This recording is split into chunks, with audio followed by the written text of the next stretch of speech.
Welcome. ইতিমধ্যে আমি কেরালা বানাইছিলাম। হ্যাঁ কেরালা জায়গার নাম রাখিয়াছিল ভাই কন্যাকুমারী।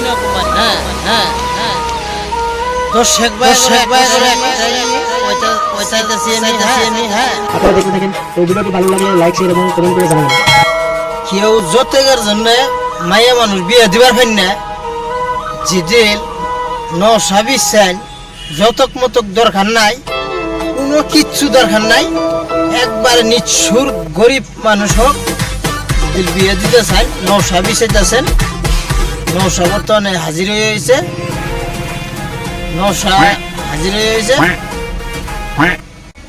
নৌসাইতে আমি বর্তমানে হাজির হয়ে হয়েছি। যদি মাইয়া মানুষ বিয়ে দিতে চান কিচ্ছু লাগবো না, একবারে নিঃস্বর গরিব হোক কিন্তু বিয়ে দিতে পারবেন। আমি কোনো যতক মতক দরকার নাই, আর দরকারও মায়া মানুষ যদি ধরেন একবার নিঃস্ব গরিব মানুষ যতক মতক কিছু দরকার নাই, কাপড় চোপড় কি লাগে সম্পূর্ণ আমি কিনে দিয়ে যত টাকা খরচই লাগুক হ্যাঁ দিয়ে আমি বিয়ে করবার রাজি হমু।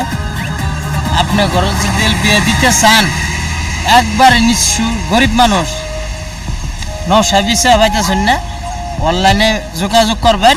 আমি আছি বর্তমানে ভালা কন্যা হইলে কিন্তু 5 ওয়াক্ত নামাজ পড়া লাগবো। হ্যাঁ বাংলা পড়া হোক চায়না হোক, আজকাল তো বাংলা পড়া অল্প স্বল্প লাগে, বাংলা পড়াও লাগবে। বর্তমানে গরিব মানুষ কোন থেকে পড়াবো, কিন্তু 5 ওয়াক্ত নামাজ পড়া মায়া মানুষ যদি একবারে নিঃস্বর গরিব মানুষও হয়, 5 ওয়াক্ত নামাজ পড়া মায়াজ দিল থাকেন, 5 ওয়াক্ত নামাজ পড়া মায়াজ দিল থাকে নৌসায় যে যোগাযোগ করবেন আমার সঙ্গে, আমার কাছে বিয়ে দিতে পারবেন। আমার নম্বর সব কিছু দিয়ে দেবো, স্ক্যানার নম্বর দিয়ে দেবো, ফোন করা হবেন, যোগাযোগ করাবেন, বিয়ে দিবার পাবেন একদম।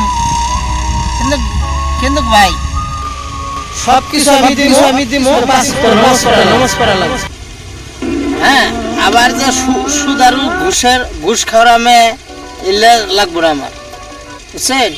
পেট চলতেছে না ওইলে মেয়ে বোনা হইলেও আমার চলবো। যত টাকায় খরচ লাগে, হ্যাঁ যত টাকায় খরচ লাগে আমি খরচ করে আমি বিয়ে করি। বহুত বহুত ধন্যবাদ। ভিডিওটা প্রত্যেকে সঞ্চয় দিবেন।